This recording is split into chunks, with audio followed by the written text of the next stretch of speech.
जनता की सहनशीलता भी जवाब देने लगी है। इस समय मोदी सरकार और बीजेपी इंदौर के दूषित जल वाले मामले में बुरी तरह फंस गए हैं और आज राहुल गांधी ने एक पोस्ट में लिखा है कि मध्य प्रदेश कुशासन का एपी सेंटर बन चुका है। आइए जरा राहुल गांधी के इसी ट्वीट से, उनके वक्तव्य से, बयान से जरा आज की चर्चा की शुरुआत करते हैं। राहुल गांधी क्या कुछ लिख रहे हैं इंदौर के मसले पे पहले ये सामने रखता हूं। राहुल गांधी यहां लिख रहे हैं कि इंदौर में पानी नहीं जहर बटा और प्रशासन कुंभकर्णी नींद में रहा। घर घर मातम है, गरीब बेबस हैं और ऊपर से बीजेपी नेताओं के अहंकारी बयान। जिनके घरों में चूल्हा बुझा है उन्हें सांत्वना चाहिए थी, सरकार ने घमंड परोस दिया। लोगों ने बार बार गंदे बदबूदार पानी की शिकायत की, फिर भी सुनवाई क्यों नहीं हुई? सीवर पीने के पानी में कैसे मिला? समय रहते सप्लाई बंद क्यों नहीं हुई? जिम्मेदार अफसरों और नेताओं पर कार्रवाई कब होगी? ये फोकट सवाल नहीं, ये जवाबदेही की मांग है। साफ पानी एहसान नहीं, जीवन का अधिकार है और इस अधिकार की हत्या के लिए बीजेपी का डबल इंजन, उसका लापरवाह प्रशासन और संवेदनहीन नेतृत्व पूरी तरह जिम्मेदार है। मध्य प्रदेश अब कुशासन का एपिसेंटर बन चुका है। कहीं खांसी की सिरप से मौतें, कहीं सरकारी अस्पताल में बच्चों की जान लेने वाले चूहे और अब सीवर मिला पानी पीकर मौतें। और जब जब गरीब मरते हैं मोदी जी हमेशा की तरह खामोश हो जाते हैं, खामोश रहते हैं। ये बात यहां कह रहे हैं साफ साफ राहुल गांधी। वहीं कांग्रेस अध्यक्ष मल्लिकार्जुन खड़गे ने भी मोदी की चुप्पी पर सवाल उठाए कि जल जीवन मिशन और स्वच्छ भारत अभियान का ढिंढोरा पीटने वाले नरेंद्र मोदी जी हमेशा की तरह इंदौर में दूषित पानी पीने से हुई मौतों को लेकर मौन हैं। ये वही इंदौर शहर है जिसने केंद्र सरकार के स्वच्छ सर्वेक्षण में लगातार 8वीं बार सबसे साफ शहर का खिताब जीता। यह शर्मनाक बात है कि यहां पर भाजपा के निकम्मेपन के चलते लोग साफ पानी के मोहताज हैं। उन्होंने कहा है आगे यहां मल्लिकार्जुन खड़गे ने कि 11 साल से देश केवल लंबे चौड़े भाषण, झूठ प्रपंच, खोखले दावे, डबल इंजन की डींगे सुन रहा है। जब मंत्री जी से सवाल पूछा जाता है तो वो गाली गलौज पर उतर आते हैं, सत्ता के अहंकार में उल्टा पत्रकार पर हावी हो जाते हैं। खड़गे ने यह भी कहा है कि जल जीवन मिशन समेत हर योजना में भ्रष्टाचार और धांधली है। याद दिलाना जरूरी है कि जल जीवन मिशन का 10% फंड दूषित पानी को साफ करने के लिए दिया जाता है। दूषित पानी को साफ किया जाए, क्लीन किया जाए और उसके बाद यह पहुंचाया जाए लोगों तक पीने का पानी बनाकर। और यह बात यहां कह रहे हैं कि 10% जल दिया जाता है, लेकिन आखिर दूषित पानी कैसे मिल गया? सीवर का पानी कैसे पीने वाले पानी में मिला दिया गया और लोगों की मौत हो गई? कांग्रेस के साथ साथ पूर्व केंद्रीय मंत्री भाजपा नेता उमा भारती ने भी अपनी ही पार्टी में इस्तीफे और प्रायश्चित की मांग भी की है। उन्होंने क्या कुछ लिखा है जरा वो भी आपके सामने रख रहा हूं। उमा भारती यहां लिख रही है, नंबर 1, इंदौर दूषित पानी के मामले में यह कौन कह रहा है हमारी चली नहीं? इंदौर दूषित पानी के मामले में यह कौन कह रहा है कि हमारी चली नहीं? नंबर 2, जब आपकी नहीं चली तो आप पद पर कैसे बैठे हुए बिसलरी का पानी क्यों पीते रहे?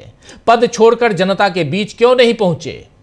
तीसरा नंबर, ऐसे पापों का कोई स्पष्टीकरण नहीं होता, या तो प्रायश्चित या दंड।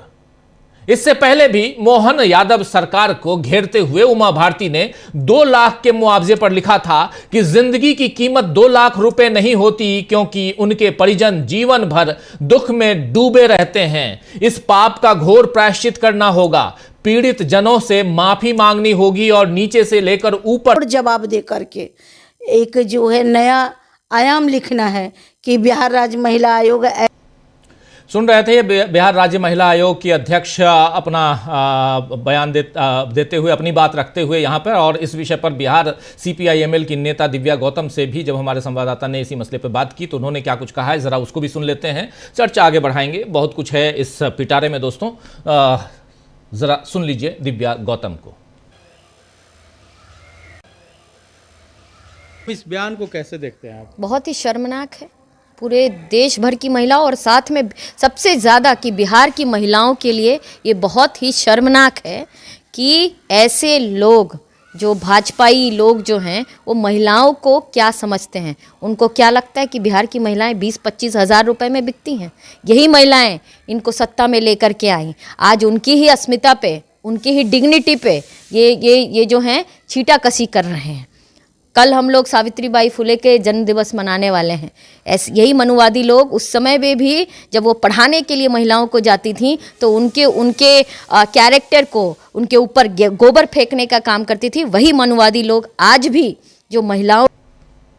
आप सुन रहे थे यहाँ दिव्या गौतम का दूसरा परिचय आप जानते हैं कि ये सुशांत सिंह राजपूत की कजिन सिस्टर हैं और इन्होंने चुनाव भी लड़ा था, CPI-ML की नेता हैं और अब इस मसले पर गिरधारी लाल, जिनका बयान आपने ये जो देख रहे हैं तस्वीर, इनकी सफाई भी आई है कि उनके बयान को विरोधियों ने तोड़ मरोड़ कर पेश किया है, फिर भी वो खेद प्रकट करते हैं। लेकिन इससे उत्तराखंड के साथ साथ बिहार में भी बीजेपी के खिलाफ माहौल बन रहा है। उत्तराखंड में पहले से अंकिता भंडारी केस में बीजेपी फंस चुकी है, जनता उसके खिलाफ सड़कों पर उतर रही है। रोज शाम को वहां कैंडल मार्च हम लोग देखते हैं। और इधर छत्तीसगढ़ अगर चलें, ये उत्तराखंड की बात कर रहा हूं, अंकिता भंडारी, और फिर अगर आप उत्तर प्रदेश आते हैं तो उन्नाव की घटना और उसमें सेंगर की बातें अभी आप देख ही रहे थे। इधर छत्तीसगढ़ में भी एक भयानक खबर सामने आई है वहां से कि 70 लोग इकट्ठे हुए और नाराज पीछे हटना पड़ा। और इस बीच एक महिला कांस्टेबल को अकेला देखकर कुछ पुरुषों ने उसे घेर कर उसके कपड़े फाड़े, जबकि वो अपील करती रही कि वो केवल अपनी ड्यूटी कर रही हैं। वो पुलिस कर्मी रोते हुए बोलती रही कि भाई मुझे छोड़ दो, मैंने किसी को नहीं मारा। इस दिल दहलाने वाली घटना का वीडियो भी सामने आया, जिस पर ऑल इंडिया महिला कांग्रेस ने इंस्टाग्राम पर धुंधला वीडियो कर अपलोड किया इस वीडियो को और कैप्शन में लिखा है कि छत्तीसगढ़ के रायगढ़ में पुरुषों द्वारा एक महिला कांस्टेबल के साथ दुर्व्यवहार करने और उसके कपड़े फाड़ने का वीडियो दिल दहला देने वाला है। जब महिला पुलिसकर्मी ही सुरक्षित नहीं रहेंगी तो आम नागरिकों का क्या होगा। यह स्पष्ट है कि महिला सुरक्षा के मोर्चे पर 2 इंजन वाली भाजपा सरकार पूरी तरह विफल रही है।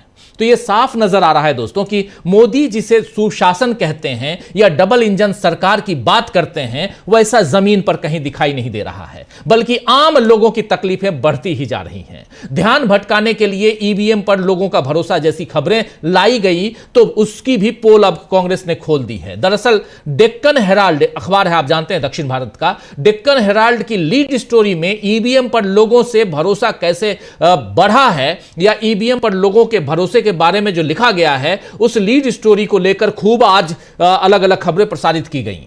और खासकर कर्नाटक में स्टोरी ये देखिए, यहां most citizens trust polls and EVMs shows survey, ये बात वहां की कही गई है कर्नाटक की। ये है डेक्कन हेराल्ड की। इस स्टोरी को एक सर्वे के आधार पर बनाया गया है, लेकिन सुप्रिया श्रीनेत कांग्रेस की नेता प्रवक्ता, उन्होंने इस सर्वे की पोल खोलकर बता दिया है कि चुनाव आयोग से लेकर प्राइम मिनिस्टर ऑफिस तक यानी पीएमओ तक कितने फ्रॉड से भरे हुए हैं। आइए जरा सुनिए सुप्रिया श्रीनेत को। 2025 में पहली बार राहुल गांधी ने वोट चोरी का खुलासा किया। सबको पता था राहुल गांधी डेटा इकट्ठा कर रहे हैं, उस बीच ये सर्वे कराया गया। तो सर्वे कराने वाली एजेंसी खुद कॉम्प्रोमाइज है। सर्वे कराया गया एक ऐसे एनजीओ से जिसके संस्थापक नरेंद्र मोदी के साथ काम करते हैं, नरेंद्र मोदी की चाटुकारिता पर किताबें लिखते हैं। ऐसा व्यक्ति क्या सर्वे कराएगा?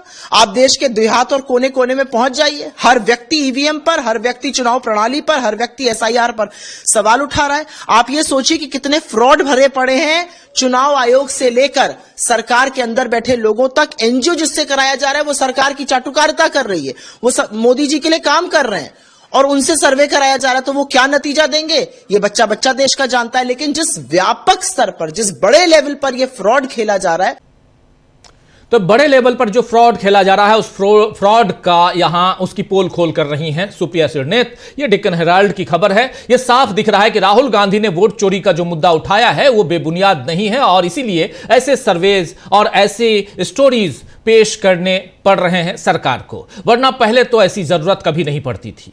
अब बंगाल में भी एसआईआर और चुनाव आयोग की मनमानी के खिलाफ टीएमसी ने मोर्चा खोल दिया है। उत्तर प्रदेश में अखिलेश यादव ये काम कर ही रहे हैं। बीजेपी जितनी रणनीतियां बना रही है उसके अपने कुशासन से वो सारे दांव फेल हो रहे हैं। और अगर उत्तर प्रदेश की बात करें तो एक वीडियो दिखाना चाहता हूं, वायरल वीडियो है लेकिन बहुत महत्वपूर्ण है। उत्तर प्रदेश की पुलिस, ये देखिए, पुलिस जो है वो मशीन से नागरिकता जांच रही है। उत्तर प्रदेश की पुलिस, और ज्यादा दूर नहीं, आपको ज्यादा दूर जाने की जरूरत नहीं है। दिल्ली एनसीआर गाजियाबाद की यह तस्वीर है और यहां पर बिहार से आए हुए ये लोग हैं, बिहार के रहने वाले, लेकिन जब आते हैं इनके मोहल्ले में, इस गांव में, तो यहां पर मशीन लगाकर जरा इनके बीच की बातचीत सुन लीजिए। इससे आपको हंसी भी आएगी और तकलीफ भी होगी और तरस भी आपको आएगा सरकार के ऊपर। सुनिए, देखिए। बांग्लादेश के तो नहीं हो? नहीं, झूठ मोल। मशीन लगाओ भाई इनकी पीठ पे। हाँ तो उधर को दिखाओ, उधर को मशीन लगाओ इनकी पीठ पे। बोलो बांग्लादेश मशीन तो बांग्लादेश। दोस्तों की ये मशीन कौन सी आ गई है जिसको आपके बॉडी पे टच करते ही पता चल जाता है कि आप बांग्लादेश से आए हैं, कि आप हिंदुस्तानी हैं, इंडियन हैं। लेकिन इन साहब लोगों के पास, बड़े लोग हैं, कानून के रखवाले हैं, इनके पास वो मशीन है और इसका इन्वेंशन हो चुका है हमारे देश में, ये पता नहीं था। पता करना होगा। लेकिन महत्वपूर्ण है, हंसी आती है लेकिन तकलीफ है कि आखिर ये डबल इंजन की सरकार वाले उत्तर प्रदेश में ये चल रहा है। तो आइए दोस्तों, कुशासन की बात कर रहा हूं और आप लोगों ने देखा अलग अलग राज्यों, जिसमें इंदौर यानी मध्य प्रदेश में क्या चल रहा है, उत्तराखंड में क्या चल रहा है, उत्तराखंड के बाद बिहार, वहां भी डबल इंजन की सरकार, और उत्तराखंड से बिहार तक क्यों हलचल मची हुई है। इन सब के बीच आपने देखा कि उत्तर प्रदेश में क्या चल रहा है, पश्चिम बंगाल कैसे एसआईआर और तमाम मसलों पे से बाहर निकलने की कोशिश कर रहा है, और उसके साथ साथ छत्तीसगढ़ में क्या कुछ हुआ, लिंचिंग करने की कोशिश हुई वहां एक महिला कांस्टेबल की, और वहां भी छत्तीसगढ़ में भी डबल इंजन की सरकार है। और इसके साथ साथ आप दिल्ली की तरफ बढ़ते हैं अगर तो दिल्ली में प्रधानमंत्री कार्यालय से क्या कुछ चल रहा है उसकी पोल खोल रही थी यहां सुप्रिया श्रीनेत। आज चर्चा करेंगे कि क्या अब बीजेपी की पोल खुलना शुरू हो चुका है, विपक्ष ने जमकर कैसे घेरा है यहां पर बीजेपी को, और बीजेपी के कुशासन की कैसे खुल रही है पोल, इस पे आज चर्चा की शुरुआत करते हैं। अब हमारे साथ कुछ वरिष्ठ साथी जुड़े हुए हैं, उनसे पहले आपका परिचय करवाता हूं और आगे बढ़ते हैं। 4 वरिष्ठ साथी हमारे साथ जुड़े हुए हैं। डॉक्टर राकेश पाठक जी हैं, सुनील शुक्ला जी हैं, अमलेंदु जी हैं और प्रेम कुमार जी हैं। आप चारों का स्वागत है, स्वागत इस्तकबाल आप तमाम दोस्त साथी शुभचिंतक आप सबका, जो अब तक जुड़ चुके हैं उनका भी, जो जुड़ने वाले हैं उनका भी।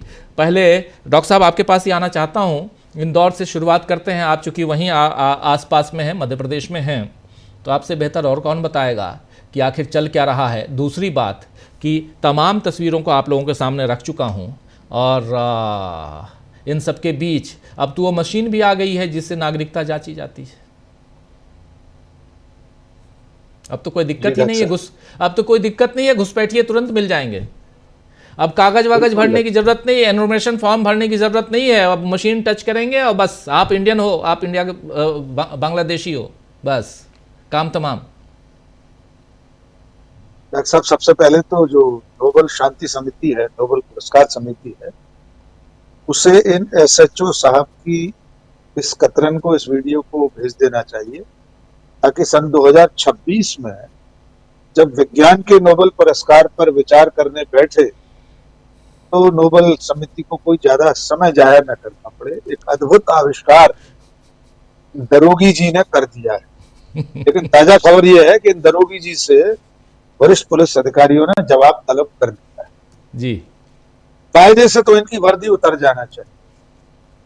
कानून के राज में किसी को भी, खासतौर से जिसके पास सरकारी जिम्मेदारी है, वर्दी पहने हुए है, जिसकी जिम्मेदारी है कानून की हिफाजत करनी, उसे किसी भी नागरिक, किसी भी व्यक्ति का इस तरह अपमान करने का अधिकार नहीं है कि वो एक मोबाइल या कुछ भी उसके पीठ में लगाए और कहते कि आप तो बांग्लादेश।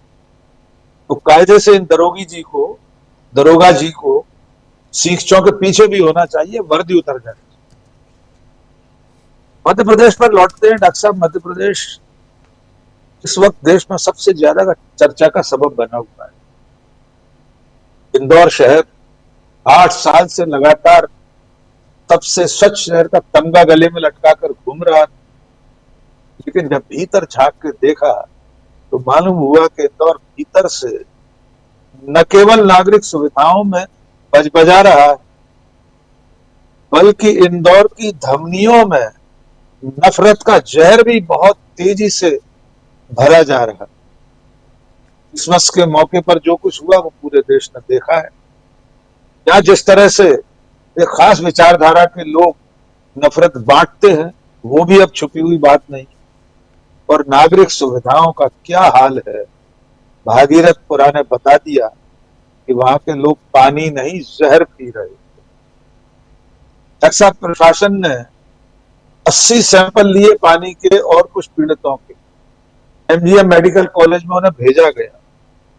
जो रिपोर्ट आई है वो ये साबित करती है कि जो वाक्य हमने बोला है, पानी नहीं जहर पी रहे थे, सचमुच में इंदौर के नागरिक जहर ही पी रहे थे।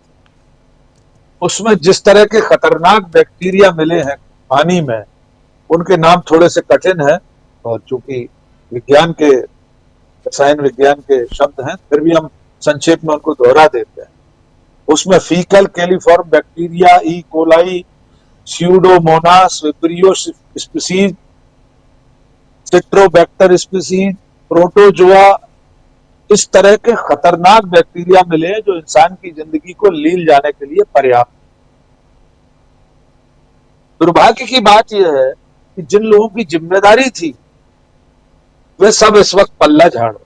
महापौर पुष्यमित्र भार्गव बाकायदा बयान जारी करके कहते हैं, उनका आज अखबारों में बयान छपा है, प्रशासन उनकी सुनता नहीं। तो भाई आप महापौर बने क्यों बैठे थे? इंदौर का एक प्रतिष्ठित अखबार है प्रजातंत्र, उसके संपादक हेमंत शर्मा ने संपादकीय लिखकर कहा है कि भाई अगर आपकी कोई नहीं सुनता था तो कुर्सी पर क्यों चिपके हुए थे? सिर्फ गाड़ी घोड़ा बंगले के लिए आप महापौर बने क्यों बैठे थे? इस्तीफा दे दीजिए। और उसी बात को आगे बढ़ाकर उमा भारती ने ट्वीट कर दिया। उमा भारती का ट्वीट भी हम अपने दर्शकों को अगर सुना दें, अगले चरण में सुना देंगे। उन्होंने साफ कहा है कि महापौर से लेकर मुख्यमंत्री तक, ये ट्वीट है उनका। और उन्होंने ये भी कहा है कि अगर आपकी लोग नहीं सुन रहे थे, आपकी नहीं चल रही थी, तो कुर्सी पर बैठकर बिस्लरी क्यों पी रहे थे आप? जी, शुरुआत में मैं ये सब रखा हूं और बिल्कुल आप सही कह रहे हैं। जी जी बिल्कुल, ये है दूसरे नंबर पे कि जब आपकी नहीं चली तो आप पद पर बैठे हुए बिस्लरी का पानी क्यों पीते रहे? पद छोड़कर जनता के बीच क्यों नहीं पहुंचे? सवाल है इनका। और ऐसे पापों का कोई स्पष्टीकरण नहीं होता या कोई प्रायश्चित या दंड, इसका सिर्फ और सिर्फ प्रायश्चित होता है या दंड होता है? या दंड, बिल्कुल। देखिए, इसको भी राजनीतिक चश्मे से देखने की जरूरत है। उमा भारती यूं ही नहीं कूद गई इस विवाद। मध्य प्रदेश में भारतीय जनता पार्टी में जो खींचतान चल रही है, मोहन यादव के मुख्यमंत्री बनने के बाद उसका अगला चरण है। कैलाश विजयवर्गीय मुख्यमंत्री बनने का सपना देख रहे थे, लेकिन अब वे घंटा बजा रहे हैं। आज कांग्रेस ने प्रदर्शन किया तो पुलिस प्रतीकात्मक रूप से घंटे तक को जब्त करके दौड़ती देखी गई। ये लड़ाई आगे जाने वाली है, लेकिन इस राजनीतिक लड़ाई में, प्रशासन और नेताओं की लड़ाई में, नेताओं और नेताओं की लड़ाई में इंदौर की जनता पिस रही है। 14 बेकसूर लोग अपनी जान गंवा चुके, हजारों लोग अब भी अस्पताल में हैं। इसमें जो सबसे महत्वपूर्ण बात है कि इन अधिकारियों को इस बदहाली की जानकारी थी। नगर निगम के सारे अमले को, महापौर को, विधायक को सब पता था कि भागीरथपुरा में दूषित पेयजल आ रहा। 2025 में 266 शिकायतें दर्ज हुई थी। जिन अनुराग द्वारी ने सवाल पूछा था, हमारे साथी पत्रकार, जिनको बेहद बदतमीजी से कैलाश विजयवर्गीय ने जवाब दिया था, ये वीडियो पूरी दुनिया देख चुकी। उन्होंने आज इस बात का खुलासा किया है कि 266 शिकायतें आई थी और जहां भागीरथपुरा है उसकी भी शिकायतें उसमें शामिल थी। कुछ शिकायतों को वैसे ही निपटा दिया गया, कुछ को नस्तीबद्ध कर दिया। टेंडर आए हुए महीनों हो गए थे, महापौर कह रहा है टेंडर आ गए थे, अधिकारियों ने नहीं खोले, तो आप महापौर बने क्यों बैठे थे? अब ये मांग यहां तक पहुंच गई है कि दोषी अधिकारियों के खिलाफ एफआईआर करने की मांग उठ रही है। जी, शीतू पटवारी ने कहा है कि जितने लोग जिम्मेदार हैं उनके खिलाफ मुकदमा दर्ज होना चाहिए।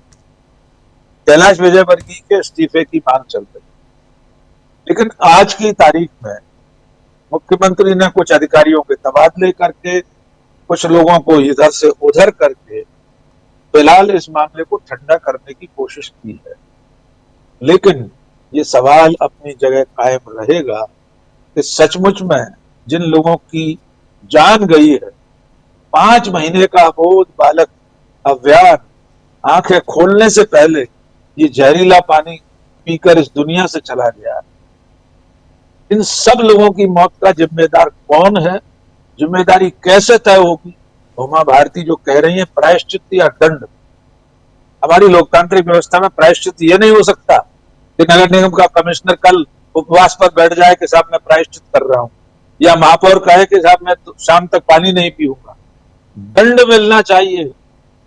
ये सारे लोग सजा के हकदार हैं, और अगर इस बार भी सजा नहीं मिली तो आप अंदाजा लगा सकते हैं कि सरकार कितनी लापरवाह है।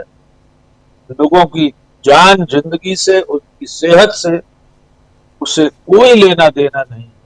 और जैसा कि राहुल गांधी ने अपने ट्वीट में लिखा भी है, हम फिर दोहरा देते हैं, इंदौर ही वो महानगर है जहां चूहों के कुतरने से नवजात दुधमुहे बच्चे अभी पिछले साल जान गंवा चुके। अब सिरप पीकर छिंदवाड़ा में 23 बच्चों की मौत हो चुकी। लेकिन ये मध्य प्रदेश तो सबसे अजब है, यहां पर इतनी सारी मौतों के बावजूद जनता भी नहीं चेती। इसी इंदौर शहर में बीजेपी को सिर पर बिठाए हुए है जनता।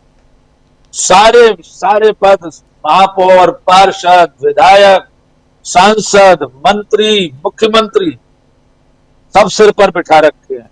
इसके बावजूद जहर पीकर जान गंवानी पड़ी। जी बिल्कुल बिल्कुल, इंदौर का जिक्र जितनी बार करें वो कम है। इंदौर में एक घटना ऐसी घटती है जिसमें 15 लोगों की जान जाती है, उसके नाम पता सब कुछ छापा जाता है अखबारों में, लेकिन आज कोर्ट में जब पेश होती है सरकार तो कहती है कि मात्र 4 लोग मरे हैं। आप समझ सकते हैं कि कितनी असंवेदनशील, संवेदनाएं मर गई हों, इस ढंग से दिखाई दे रहा है। और ऐसा ही है ना डॉक्टर साहब? डॉक्टर साहब ऐसा ही है, 4 लोग। जी सर, ये मृतकों की तस्वीरें हमारे दर्शक देख लें जी, यहां से यहां तक। जी, ये देश का एक बड़ा अखबार छाप रहा है पूरी जिम्मेदारी के साथ। इतने लोग मारे गए हैं, उनके नाम, पते, ठिकाने, पिता का नाम सब, और प्रशासन कह रहा है ये सर पहली बार नहीं हो रहा। कुंभ में लोग मारे गए, मुख्यमंत्री वहां का, उत्तर प्रदेश का, यही स्वीकार करने को तैयार नहीं था कि लोग मरे हैं भगदड़ में। तो भला हो राष्ट्रपति और प्रधानमंत्री का, जिन्होंने ट्वीट कर दिया, पहले ही ट्वीट कर दिया था वो। अगर पहले ट्वीट नहीं करते तो शायद, हाँ, तो ये मानते ही नहीं योगी आदित्यनाथ। तो यही मध्य प्रदेश में हो रहा है।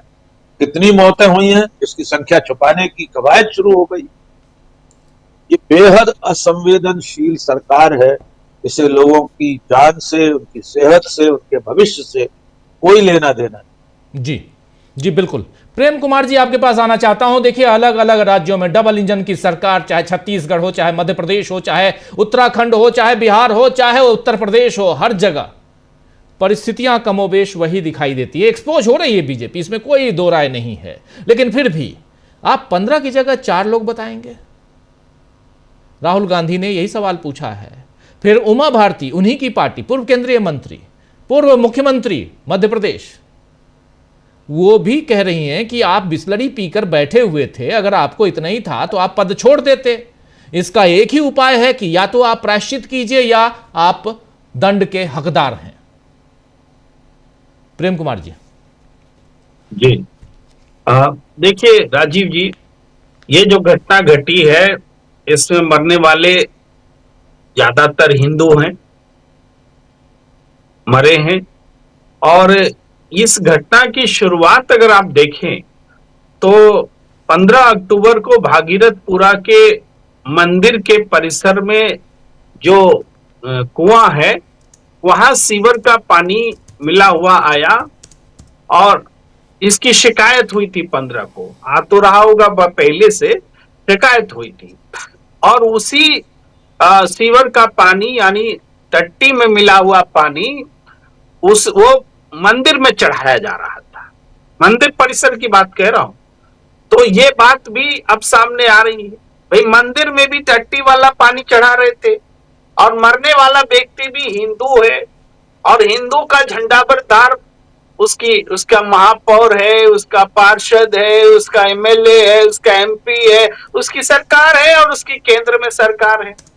इसके बावजूद संवेदनहीनता का ये आलम है कि ये फोकट का सवाल है, ये सवाल ही फोकट का है, ये है संवेदनहीनता का आलम। उसके बाद वो घंटा और ये और वो तो सब लोग आप बता ही चुके। तो ये जो परिस्थिति बनी है वास्तव में पूरी पोल सरकार की नहीं, नेताओं की, प्रशासन की, और इसकी जो वजह होती है, जो वजह अराजकता में है, लूट खसोट में है और नफरत की राजनीति में है, ये सारी वजह का ये एक तरह से नतीजा है कि आप वोट लेते समय नफरत की सियासत करके वोट ले लेते हैं और भ्रष्टाचार करते समय टेंडर बोलते हैं, जब घटना घट जाती है भ्रष्टाचार होने देते हैं। तो वो सारी चीजें इसमें शामिल है इंदौर की घटना में। और जरा सोचिए, जो शहर 8 बार स्वच्छता में नंबर 1 है वहां ये आलम है, तो पूरे देश का क्या आलम होगा? जब लोग मरेंगे तभी हम जानेंगे, बात तो यही है ना, मरे हैं लोग तब हम जान रहे। यहाँ केसेस तो लगातार आ रहे थे भाई, अक्टूबर महीने से लेकर दिसंबर महीने तक लगातार केस आ रहे थे कि और सब शिकायतें कर रहे थे और उन शिकायतों को सुनने वाला कोई नहीं था। और आप जैसे जरूर लोग कह रहे हैं कि ये जहर, पानी नहीं जहर बट रहा है, राहुल गांधी जी ने भी कहा, लेकिन मैं थोड़ा सा इसमें जोड़ना चाहता हूं कि जहर अगर एक व्यक्ति को पोटेशियम साइनाइड दे दे या जहर बोला जाए कि लेके मरना है और दूसरी तरफ ये टट्टी वाला पानी पी के मरना है, तो आदमी साइनाइड खा के मरना चाहेगा, टट्टी वाला पानी पी के नहीं मरना चाहेगा। कहने का मतलब जहर से ज्यादा खतरनाक है ये टट्टी वाला पानी, क्योंकि इसमें घिन भी आती है, इसमें एक और चीज आता है जो आप सोच सकते हैं कि भाई मल मूत्र की चीजें अगर पीने और खाने को दिया जा रहा है तो ये जहर से भी खतरनाक है। तो इसलिए हम ये पॉइंट हम जानबूझ के लाना चाहते हैं कि जहर मत बोलिए, ये उससे ज्यादा खतरनाक चीजें लोगों को पिलाई जा रही। अब इतने सारे लोग मरे, लगभग 3000 से ज्यादा लोग अस्पताल में भर्ती हैं। जो खबर आ रही है उसमें भले बोला जा रहा है 200-150, लेकिन 3000 से ज्यादा लोग बीमार हैं, उसमें भर्ती की संख्या थोड़ी ऊंच नीच हो सकती है। तो आप समझिए कि एक शहर में 3000 से ज्यादा लोग बीमार हैं। एक परिवार में एक व्यक्ति मरा है और बाकी जिंदा है, तो क्या वो खराब पानी नहीं पी रहे थे? यानी पूरा का पूरा शहर इसमें शामिल है। और कहाँ गई वो जल मिशन वाली योजना, कहाँ गया वो नगर निगम का प्रबंधन? भाई कुछ है ही नहीं, व्यवस्था ही कोलैप्स है। और ये इंदौर ने आंखें खोलने का काम किया है। ये अब टेंडर की बात हमने खबर में पढ़ी, 31 दिसंबर को टेंडर पास हो गया जिसके बारे में कहा जा रहा था कि नहीं हो रहा है। तो आपको क्या आपदा का इंतजार रहता है? आपदा हो तब आप टेंडर पास करेंगे, और उससे पहले टेंडर का क्या हो रहा था, क्यों नहीं हो रहा था? टेंडर क्या चीज होता है भाई? आप टेंडर नहीं पास हो रहा, पानी नहीं दे पा रहे, तो इमीडिएटली पानी टैंकर की व्यवस्था करिए कि उसको छोड़ दीजिएगा टट्टी वाला पानी पीने के पूरी पब्लिक को। ये जो है ये इसके बारे में ऐसे उमा भारती बोल रही हैं। उमा भारती जी पूर्व मुख्यमंत्री हैं, उनसे ज्यादा कौन समझ सकता है आज की बीजेपी में? भाई वरिष्ठ भी है, मुख्यमंत्री भी है, महिला भी है, संवेदनशीलता भी है, तमाम चीजें। उन्होंने इस बात को जो उठाया, या तो प्रायश्चित करो या दंड होना चाहिए। दंड कौन देगा, किसको देगा? यहाँ तो नीचे से ऊपर तक कुआं में भांग पड़ा है, कुआं में ही भांग है, तो किसको कौन दंड दे रहा? नरेंद्र मोदी जी की जुबान ही नहीं खुलती भाई। वोट लेने समय तो तुरंत आ जाते हैं और तमाम तरह की बातें करते हैं कि भाई कोई भैंस खोल ले जाएगा तो वोट दे दो, तो कोई मंगलसूत्र खोल ले जाएगा तो वोट दे दो। लेकिन जब जान ले लिया, लेकिन आपकी जुबान नहीं खुल रही है। जान आपने ले ली है और आपकी जुबान नहीं खुल रही है। आपकी सरकार ने, आपके पार्षद ने, आपके एमएलए ने, आपके एमपी ने, आपकी मंत्री ने, आपकी सरकार ने, आप स्वयं इस इंदौर के लोगों की जान लिए और आप चुप हैं, खामोश हैं। और हम बाकी जो मुद्दे आपने उठाए, वो सारे मुद्दों को अगर हम संक्षेप में बोले तो वो ये है कि प्राकृतिक संसाधन का दोहन कर रहे हैं, इसके खिलाफ जनता छत्तीसगढ़ में खड़ी हुई है। आप महिलाओं के साथ में क्या दुर्व्यवहार कर रहे हैं, अपराधियों का नेक्सस कितना है, हेट कितना बढ़ गया है, ये सारी चीजें आपको उत्तराखंड में दिखते हैं। जब आप नॉर्थ ईस्ट के लोगों बच्चे की हत्या करते हैं या अंकिता भंडारी केस आता है, आप उत्तर प्रदेश में जिस तरह से पूरे देश में हेट फैलाया गया, प्रशासन में देखता है कि वो अपने हिंदुस्तान के ही लोगों को बांग्लादेशी बोल करके टॉर्चर कर रहे हैं। तो ये हेट जो है डिफरेंट टाइप्स का, वो हेट सोशल भी है, वो हेट एडमिनिस्ट्रेशन में भी है, वो हेट रीजनल भी है। हर किस्म का हेट जो है इन घटनाओं में नजर आ रहा है। लेकिन एक बात जो अच्छी है वो ये है कि इस हेट के खिलाफ अब लोग बोलने लगे हैं। मैं देख रहा हूं राजीव जी, मैं आज एक गोदी मीडिया के चैनल में बैठा था, तो उसमें आज इंदौर के इशू पर खूब बात हो रही थी। भाई इंदौर में ऐसा हो गया, इंदौर में वैसा हो गया। तो लेकिन एक चालाकी देखिए, चालाकी क्या होती है कि इंदौर में सिस्टम फेल कर गया है। एक बार भी नहीं बोलते कि बीजेपी फेल कर गई है, एक बार भी नहीं बोलते कि बीजेपी की ये डबल नहीं 4 इंजन वाली सरकार फेल कर गई, बोलते सिस्टम फेल कर गया है। अरे ये सिस्टम बोल के शर्मा क्यों रहे हो? बीजेपी का नाम लो, नरेंद्र मोदी से सवाल पूछ लो, नरेंद्र मोदी का नाम नहीं आना चाहिए उसमें।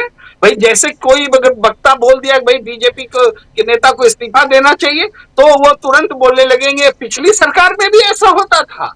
अरे पिछली सरकार में होता था तो इस सरकार में तुम इस्तीफा नहीं मांगोगे क्या? इस्तीफा तो पिछली सरकार में दिए जाते थे। तो आज मीडिया बोल रहा है, चूंकि जनता अब बोलने लगी है तो मीडिया को जनता की तरफ से बोलना पड़ रहा है, उस मीडिया को जो गोदी। लेकिन वो उसने एक शब्द इजाद किया है ऐसे मौके के लिए, सिस्टम बोलो। बीजेपी को मत चोट करो, नरेंद्र मोदी को चोट मत करो। ये भी गोदी मीडिया का एक नया चेहरा सामने आ रहा है। मगर एक बात सच है, वो ये कि जनता हर जगह सड़क पर है। मैंने उत्तराखंड में इतनी लगातार जो हर रोज आज प्रदर्शन हुआ, इससे भी बड़ा प्रदर्शन कल होगा, इस तरह से जो घटनाएं घट रही हैं, ये हमने सीरीज आज तक नहीं देखी थी, या समझिए लंबे समय बाद देख रही। पूरे उत्तराखंड में, मैं एक शहर की बात नहीं कर रहा, पूरे उत्तराखंड में जुलूस प्रदर्शन हो रहे हैं अंकिता भंडारी को न्याय दिलाने के लिए, या फिर दूसरी जो घटना घटी नॉर्थ ईस्ट के बच्चे के साथ, उसके लिए भी प्रदर्शन हो रहे हैं। उसके लिए तो त्रिपुरा में प्रदर्शन हो रहे हैं, नॉर्थ ईस्ट में प्रदर्शन हो रहे हैं, दिल्ली में प्रदर्शन हो रहे हैं। लोग भूल गए कि नया साल आना है, 31 दिसंबर है, 1 जनवरी है, सब कुछ भूल करके सड़क पर आए हैं। ये बता रहा है कि देश बदल रहा है, देश अब इन चीजों को, इनके कुशासन को बर्दाश्त करने की स्थिति में नहीं है और जनता अब उबलने लगी है। राजीव जी, उबलने लगी है जी, जनता उबल रही है, ये आप बिल्कुल सही कह रहे हैं। सुनील शुक्ला जी, जरा आपसे भी समझना चाहता हूं, बहुत ही हास्यास्पद है सिटीजनशिप नापने वाली मशीन, और उससे भी ज्यादा दुखद है उधर इंदौर की घटना, और उससे भी ज़्यादा दुखद है कि बिहार की महिलाएं 20-25 हज़ार रुपये में मिल जाती हैं, और उससे भी दुखद है कि छत्तीसगढ़ में महिला कांस्टेबल के ऊपर हमला होता है। जो लोग वहाँ कोयला उद्योग के खिलाफ धरना प्रदर्शन कर रहे थे, वो जायज़ कर रहे थे, बिल्कुल जायज़ मांग थी उनकी, उसमें कोई दो राय नहीं है। लेकिन पुलिस के ऊपर हमला करना और उस कांस्टेबल के ऊपर हाथ जोड़ रही है कि भाई मुझे छोड़ दो, और उसके बाद भी वहाँ छोड़ा नहीं गया। किसके लोग थे, कौन गुंडे हैं, किसकी सरकार है? ये डबल इंजन की सरकारों वाले राज्य की बात मैं कर रहा हूँ सुनील शुक्ला जी, और वो स्थिति आप देख लीजिए, हर जगह वैसे ही तस्वीरें हैं। प्रशांत टंडन जी हमारे साथ जुड़ गए। प्रशांत जी, आपका स्वागत है इस कार्यक्रम में। सुनील शुक्ला जी, कैसे देखा जाए इस मसले को? वो मशीन आपके पास अगर आ जाए तो मेरे पास भी भिजवाइएगा, फिर हम लोग थोड़ा सिटीजनशिप में मदद करें सरकार की। धन्यवाद राजीव जी। यह मशीन तो पुलिस के पास बहुत पहले से है। वो जो चीज चाहे आपकी जेब में दिखा दे, आपके घर में दिखा दे, जो चाहे।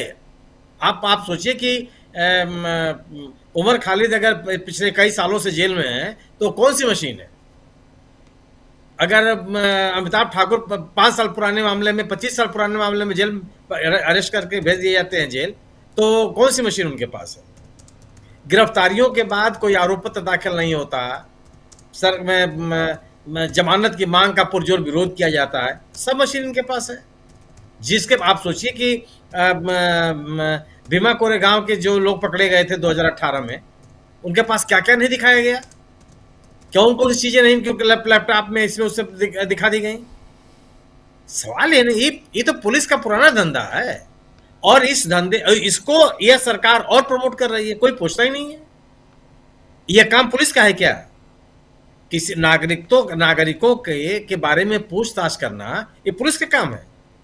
ये पुलिस का काम तो ये जिम्मेदारी नहीं दी कि उनका मैंडेट तो नहीं है, कोई संज्ञान ले रहा है इसको, क्योंकि पुलिस के दबाव में ही इस तरह की गतिविधियों को चलाना है। और जो बात आप कर रहे हैं कि इंदौर में जहरीला पानी पीने से लोगों की मौत हो गई, वहां का प्रशासन स्वीकार कर रहा है कि 200 से अधिक लोग अभी भी अस्पतालों में भर्ती हैं। तो आप भारतीय जनता पार्टी की सरकारों में लोकहित के काम, जन स्वास्थ्य के काम कब प्राथमिकता में थे? यह सरकार कब बताती है कि हमने लोकहित के इतने काम कर दिए? वो बताती है कि हमने मंदिर का कॉरिडोर बना दिया, वो बताती है कि फला मंदिर का पुनरुद्धार कर दिया, वो कहती है कि जितने पोस्टर बैनर हैं उनको गेरुआ केसरिया रंग से रंग दिया जाए। प्रधानमंत्री जी की प्राथमिकता है कि अयोध्या के मंदिर पे पहले ध्वजारोहण हो जाए, मंदिर का निर्माण समय से पूरा हो जाए। आप कब सुनते हैं इस बात को? जो उमा भारती जी गवर्नेंस के इस मुद्दे पर इतनी गंभीर हैं, कितने महीनों बीजेपी इनको शासन में रहने दी थी? कितने महीने मुख्यमंत्री रह पाई थी? हटा दी गई और आज तक फिर इनका पुनर्वास नहीं हो पाया, नई पार्टी बनाने के लिए मजबूर हो गई। किसने सुना? जब जिसने किसी भी व्यक्ति ने, क्या भारतीय जनता पार्टी के कोई व्यक्ति गवर्नेंस की बात कर रहा है क्या? चाहे आप दूषित पानी से, आप इस देश का कौन सा ऐसा शहर है जहां पानी बिक नहीं रहा है? जो जल आपूर्ति की सामान्य सुविधाएं होती हैं वह बहुत मजबूती के साथ प्रभावी है। कोई ऐसा शहर का नाम बता दीजिए। गांव में पानी बिक रहा है और पानी बेचने के धंधे बड़े पैमाने पर चल रहे हैं। इस सरकार में यह प्रक्रिया और तेज हो गई। और ये जो पानी बेचने वाले वेंडर्स हैं, इनके कारण से भी जहां इनके कारखाने लगे हुए हैं, पानी जमीन के नीचे का जो कोई नहीं दिख रहा था कि वहां पानी की आपूर्ति की व्यवस्था कैसी है, किस तरह का पानी पीने के लिए लोग मजबूर हैं। इस तरह की जो शिकायतें आ रही थी, उन शिकायतों को दूर करने के लिए कौन से प्रयास किए गए? ये पूरी की पूरी सरकार एकदम असंवेदनशील है। आम आदमी की परेशानियों से कोई मतलब नहीं। यह कारपोरेट का हित चिंतन करने वाली सरकार है, बड़े पूंजीपतियों का हित चिंतन करने वाली सरकार है।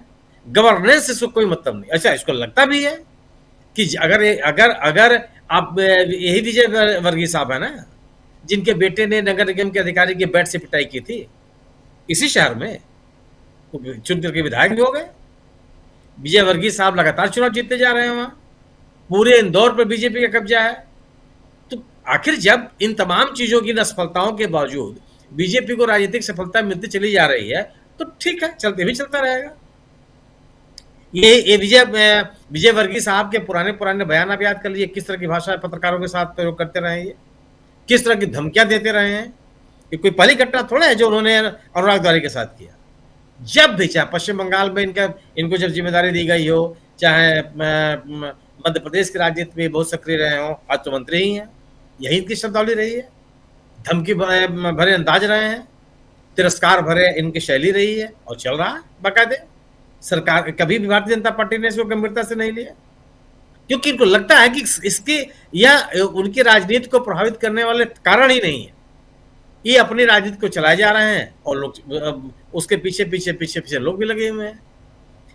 उत्तराखंड की जो घटना, उत्तराखंड के लोगों ने जो प्रतिकार किया है वो बहुत ही प्रशंसनीय है।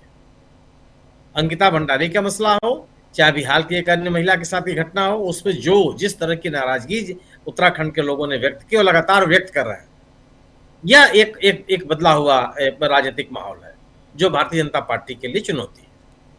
भारतीय जनता, आप सोचिए कि जो धामी साहब ने त्रिपुरा के उस लड़के के पिताजी से बात करने की कोशिश की, जिस शैली में उन्होंने बात की और बाकायदे उसका वीडियो वायरल किया, ये संवेदनशीलता है क्या? किसी के दुख में शामिल होने का ये तरीका है? उसके दुख को कम करने की ये कोशिश है? पीड़ितों जो आरोपी है उनको दंडित करने का ये तरीका है? आप ये कह रहे हैं कि जो मुख्य आरोपी था वो नेपाल का नागरिक था, नेपाल भाग गया है, लेकिन हम पकड़ने का प्रयास कर रहे हैं। अरे कैसे भाग गया? आप उसको भागने कैसे दिए? ये कोई घटना तो ऐसी नहीं थी ना, दिन दहाड़े हुई थी सबके सामने, तो निकल गया हो। और आप उसको एक्सक्यूज बना रहे हैं। और आज तक आपने कौन सी कार्रवाई की? ये एक बहुत ही गैर संवेदनशील तंत्र चल रहा है इस समय। और जहां भी भारतीय जनता पार्टी की सरकारें हैं वहां इस तरह का ही आपको तंत्र दिखाई पड़ेगा। क्या जो पिछले साल कुंभ में जो लोग की मौत हुई थी उनकी संख्या आपको पता है? आप कह सकते हैं कितने लोगों की मृत्यु हुई? सरकार तो 30 बताती है। सरकार तो 30 बताई 2 दिन 24 घंटे बाद।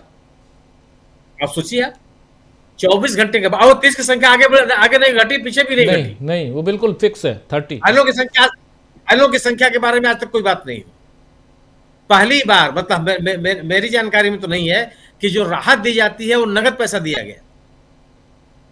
एक तरफ आप डिजिटल इंडिया बना रहे हैं, लोगों के खाते खोल रहे हैं कि लोगों के खातों में सीधा पैसा भेजा जाएगा, बीच में कोई भी ह्यूमन इंटरफेरेंस नहीं होगा। और दूसरी तरफ जो लोग प्रभावित लोग हैं उनके घरों पर जाकर के पुलिस सीधे नगद पैसा दे रही है। तो एक ऐसा तंत्र विकसित करने की कोशिश की गई है जिससे सरकार के ऊपर, सरकार को बचाने के सभी प्रयास किए जाते रहे, कोई उंगली न उठने पाए। एक ऐसा तंत्र बन गया है, एक ऐसा माहौल बन गया है जिससे कि सभी त्रस्त है। आप इंदौर की घटना के लिए क्या कोई जिम्मेदारी लेने के लिए तैयार है? अभी तक कोई बात कर रहा है कि कौन व्यक्ति जिम्मेदार है, किसके खिलाफ कार्रवाई होनी चाहिए? ये क्यों होता? पानी कोई ऐसी चीज नहीं है ना, पानी की आपूर्ति ऐसी चीज जो अचानक हो जाए, वो उसके बारे में बाकायदे लोग शिकायत है और शिकायत किए हैं भी है। मीडिया रिपोर्ट्स बता रही है कि खराब दूषित पानी की आपूर्ति को लेकर के इंदौर में लोगों ने अधिकारियों से शिकायत भी की, किसी ने कान नहीं दिया, कोई देखने नहीं गया। और ट्रिपल इंजन की सरकार वहां पे है। एक चौथा इंजन अगर आप स्थानीय पार्षदों को मान लीजिए तो भी है, मैंने नगर निगम तो उनके कब्जे में है ही है। तो एक चाहे वो मशीन का मसला हो, मशीन आप सोचिए कि मशीन तो बात की चीज है, पुलिस का उपयोग कैसे किया जा सकता है? नागरिकों को चिन्हित करने के लिए पुलिस क्यों जाएगी भाई? पुलिस तो सहायक हो सकती है, मान लीजिए जो लोग इस सर्वे में लगे हों उनके साथ खड़ी हो सकती है सुरक्षा के लिए, खुद जाकर कैसे पूछताछ कर सकती है? लेकिन किया, दिल्ली में सफलतापूर्वक कर लिया। आप याद कीजिए कि दिल्ली के विभिन्न इलाकों में जाकर के दिल्ली पुलिस कैसे पूछ रही थी लोगों को, कैसे लोगों को ऐसा निकाला गया। आप संवेदनहीनता की पराकाष्ठा सोचिए कि गर्भवती महिला को भेज दिया गया बांग्लादेश, सर्वोच्च न्यायालय के हस्तक्षेप से आपको बुलाना पड़ा। पर आप किसी को भी, निश्चित रूप से हम और आप या इस देश का कोई भी नागरिक किसी भी गैर नागरिक को इस देश में रहने की इजाजत नहीं देता, हम उसके समर्थन में नहीं। लेकिन पहले प्रमाणित तो हो कि वो व्यक्ति नागरिक नहीं है, उसकी एक प्रॉपर तरीका तो हो यह सुनिश्चित करने का। जिसका मन होगा आप उसको कह देंगे कि नहीं आप नागरिक नहीं है, उसका कोई आधार नहीं है, उसकी कोई सुनवाई नहीं है, ट्रिब्यूनल में कोई बुलाता नहीं है। आप मशीन लगा, वो देख रहे हैं, पुलिस भी तो देख रही है कि जो पॉलिटिकल बॉसेज हैं वो किस तरह का बयान दे रहे हैं, पुलिस विश्वास से चल पड़ी। आप जो बात कर रहे हैं छत्तीसगढ़ में, आप मॉब लिंचिंग की किसी भी घटना को लेकर के देश के किसी कोने में जहां भारतीय जनता पार्टी शासन में है कोई कार्रवाई होते हुए आपने देखा? इखलाक के मामले में सरकार, यही उत्तर प्रदेश की सरकार, उन मुकदमे को वापस लेने की बात कर रही है अदालत में कि मुकदमे वापस लिया जाना चाहिए, और यह मुकदमा वापस ले लिया जाएगा तो सांप्रदायिक सद्भाव बनेगा, उसमें एक तर्क है जो अदालत में अनुरोध पत्र दाखिल किया गया। जब सरकार इस प्रवृत्ति की होगी, इस दृष्टिकोण की होगी, तो भीड़ के ऊपर क्या असर पड़ेगा? अगर आप मॉब लिंचिंग की घटनाओं में शामिल लोगों के खिलाफ प्रभावी कार्रवाई करते हुए दिखाई पड़ते, देश के किसी कोने में कोई व्यक्ति कोई भीड़ किसी के ऊपर हमला नहीं करेगी। सबको लगेगा कि कोई ना कोई कार्रवाई हो सकती है। आप पिछले दिनों जितनी घटनाएं हुई हैं, आप किसी मामले में बता दीजिए कि कोई कार्रवाई हो, किसी की पहचान की गई हो, उनको दंडित किया गया हो, उनके खिलाफ प्रभावी कानूनी कार्रवाई की गई हो। क्यों? अब जब ये किसी खिलाफ कार्रवाई नहीं हो रही तो छत्तीसगढ़ में भी यही हो गया। छत्तीसगढ़ का तंत्र उनके साथ है। आप उस घटना के बाद भी क्या अभी तक कोई बयान आया क्या कि कौन लोग हैं और उनकी पहचान की जा रही है या नहीं पहचान की जा रही है? जी, लगभग देश के लगभग सभी जिलों में अरबों रुपए खर्च करके आपने सीसीटीवी कैमरे लगवाए हुए हैं। आप कहते हैं कि जगह जगह कैमरे लगे हैं, आप उसको आधुनिकतम सुरक्षा व्यवस्था का नाम देते हैं, आप पहचान नहीं कर सकते। ये बड़े सवाल हैं। दरअसल संवेदनशीलता की उम्मीद भारतीय जनता पार्टी की सरकारों से करना बहुत बेमानी है। बिल्कुल बेमानी इसलिए भी है कि इनके गवर्नेंस में आम आदमी प्राथमिकताओं में नहीं है, और जब तक आम आदमी आपकी प्राथमिकता में नहीं रहेगा, आपका तंत्र संवेदनशील नहीं हो सकता।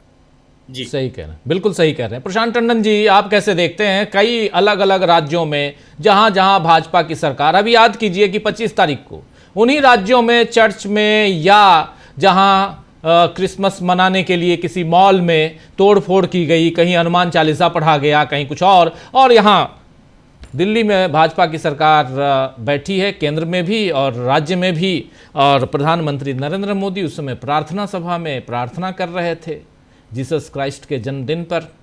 लेकिन ये भी एक अभी उदाहरण दे रहा हूं, और इस पर हम लोग पहले चर्चा कर चुके हैं, लेकिन चाहे वो मध्य प्रदेश हो, छत्तीसगढ़ हो, उत्तराखंड हो, उत्तर प्रदेश हो, बिहार हो, हर जगह वही हाल, सब तरफ वही हाल।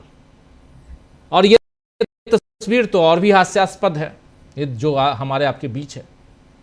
जी, सुनील जी बिल्कुल ठीक कह रहे हैं कि बीजेपी के पास के सामने आम आदमी की प्राथमिकता है ही नहीं। एक अभिमान है, घमंड है कि हम तो हिंदू मुसलमान करके जीत जाते हैं, उसके बाद दुनिया जाए बाढ़ में। ये जो घमंड है, और साथ में मीडिया जेब में है। लेकिन अब चीजें बदल रही हैं, और आप देखिए कि अभी प्रेम कुमार जी तमाम एग्जाम्पल दे रहे थे। उस इलाके का नाम सोचिए क्या है, भागीरथपुरा, भागीरथ जो गंगा को लेकर आए थे जी।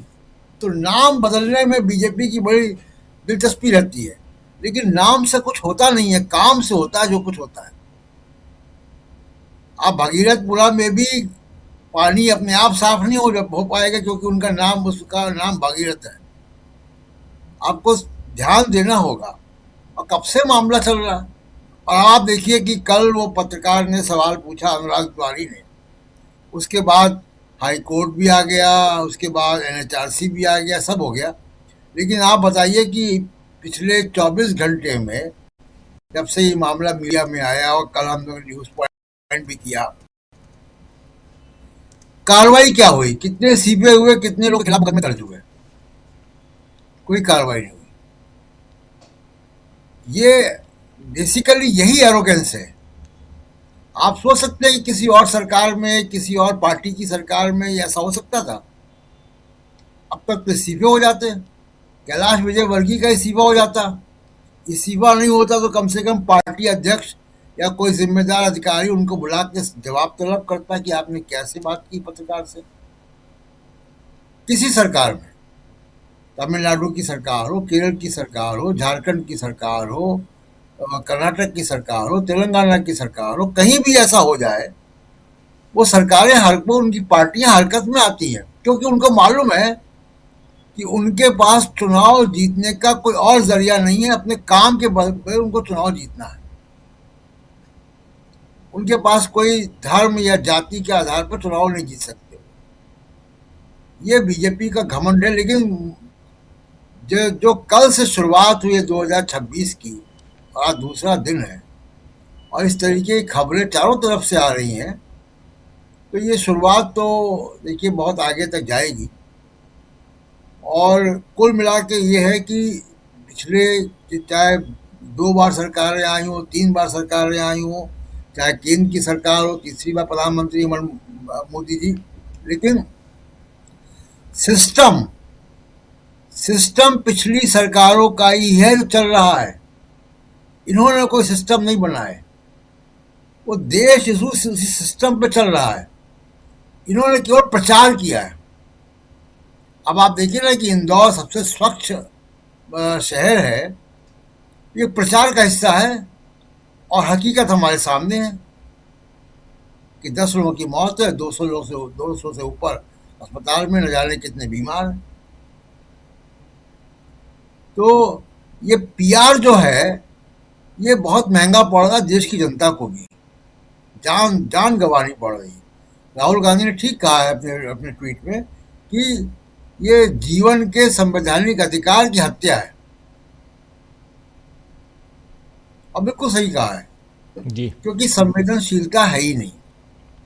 दूसरी बात, जो पुलिस वाले उत्तर प्रदेश में नागरिकता की जांच कर रहे हैं तथाकथित मशीन लेकर, डॉक्टर राकेश पाठक ने उनके नोबेल पुरस्कार की भी सिफारिश कर दी है। आप देखिए कि ये पुलिस वाले किस हैसियत से वहां पे हैं। मतलब आपने एक वर्दी पहन ली और बिल्ला लगा लिया, तो आप कहीं भी चले जाओगे, कुछ भी करोगे, कानून मर्यादा कुछ आपके आड़े नहीं आएगी। क्या अधिकार है पुलिस वाले को? पुलिस वाले के ऊपर भी ट्रेसपास का लगता है। ये क्या बीएलओ हैं? ये चुनाव अधिकारी हैं? ये कौन है? ये क्या ये जो लोग हैं जिनके पास यहाँ ये अपराधी लोग हैं? पुलिस का यहाँ क्या काम है? मशीन है या नहीं हो तो अलग बात है, लेकिन पुलिस का काम नागरिकता की जांच करना नहीं है जब तक कि कोई उनको जांच ना कर रहे हो किसी मामले की। ऐसे रैंडम आप किसी के घर, हमारे आपके घर, किसी नागरिक के घर नहीं घुस जाएंगे क्योंकि आपने वर्दी पहनी हुई है। ये केवल और केवल बीजेपी शासन में ही ये संभव है कि पुलिस वाले अपने आप को वो समझ रहे हैं कि वो कानून से ऊपर है। कौन सा कानून आपको इजाजत देता है कि किसी की जाके किसी महिला को जाके कहोगे कि जिनके वो लगाओ, मशीन लगाओ? महिला पुलिस भी नहीं इनके साथ। आप देखिए किस हैसियत से वहां पे ये है, कोई पूछने वाला भी नहीं है इनसे। और आखिर में जो चुनाव आयोग ने किया है काम, सर्वे करा के, गजब का काम है। खुद ही सर्वे करा लिया। जो सर्वे करने वाली एजेंसी है उसके कर्ता धर्ता जो है वो प्रधानमंत्री कार्यालय में काम करते हैं। सर्वे मई जून में कराया, राहुल गांधी ने अगस्त में जाके खुलासा किया है वोट चोरी का, और सर्वे में बता दिया गया कि ईवीएम पे विश्वास है लोगों का। ये तो इतना अव्वल दर्जे का फ्रॉड है ये। इससे बड़ा जालसाजी क्या होगी? और अब इससे ये साबित हो रहा है कि ज्ञानेश कुमार को अब केवल बीजेपी के दफ्तर में जाकर वो बीजेपी का फटका पहनने का एक औपचारिकता रह गई है। आप राहुल गांधी के खिलाफ सर्वे करवा रहे हैं। इलेक्शन कमीशन ने सर्वे कमीशन किया है। अब ये भी खुलासा होना चाहिए कि कौन सा फंड इस्तेमाल हुआ, क्या किसने इसको कमीशन किया सर्वे, क्या इलेक्शन कमीशन सर्वे भी कराता है? ये हमको पहली बार हम देख रहे हैं कि ऐसा हो रहा है कि खबरें तो यही आई कि इलेक्शन कमीशन ने कमीशन किया है सर्वे। इलेक्शन कमीशन सर्वे भी कराता है, ये मैं पहली बार देख रहा हूँ। SIR पहली बार करा रहे हैं, सर्वे भी करा रहे हैं। तो ये कुल मिला के राजीव जी ये की शुरुआत अच्छी नहीं हुई है नए साल की, और लोगों की जाने जा रही हैं। लोगों को भी अब सोचना चाहिए कि आप अगर धर्म के नाम पर वोट दोगे, आप मुसलमान की नफरत के आधार पर वोट दोगे, तो आपको ये जहर वाला पानी पीना पड़ेगा। बिल्कुल बिल्कुल बिल्कुल सही कह रहे हैं आप। अमलेंदु जी, आप कैसे देखते हैं, इंदौर की बात हो चाहे इधर गाजियाबाद की बात हो? राजीव जी, मुझे लगता है कि इंदौर के साथ साथ गाजियाबाद पे भी चर्चा खूब होनी चाहिए। और गाजियाबाद में जो मशीनें दिखाई जा रही हैं, इसको सिर्फ मतलब उपहास में नहीं उड़ा देना चाहिए। ये हो सकता है गंभीर कोई इस तरह की मशीन आ भी गई हो। क्योंकि आपको याद होगा कि अमित शाह जी सदन में खड़े होकर एक बिल पेश कर रहे थे, बता रहे थे कि वो जांघों के नमूने लिए जाने हैं, आंखों के नमूने लिए जाने हैं, सब कुछ नमूने लिए जाने हैं और वो सब स्टोर रहेंगे। ये एक बिल पेश कर रहे थे, उसको लेकर था वो।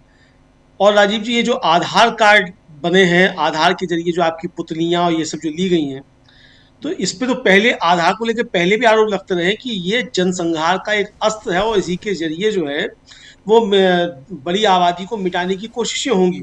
मतलब ये सब जो है रासायनिक हथियार की तरीके से इस्तेमाल किए जाएंगे क्या, इसको लेकर चिंताएं पहले भी व्यक्त की जाती रही हैं।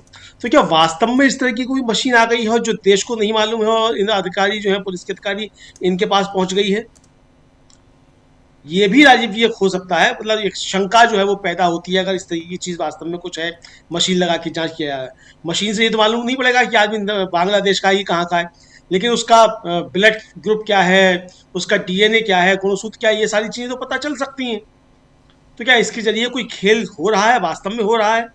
इस पे राजीव जी मुझे लगता है देश में चिंताएं बढ़नी चाहिए, क्योंकि आधार को लेकर और खासतौर से बायोमेट्रिक पहचान, इसको लेकर पहले भी बहुत शंकाएं उठती रही हैं कि इसके पीछे कुछ हो सकता है। तो ये एक बड़ा मसला हो सकता है।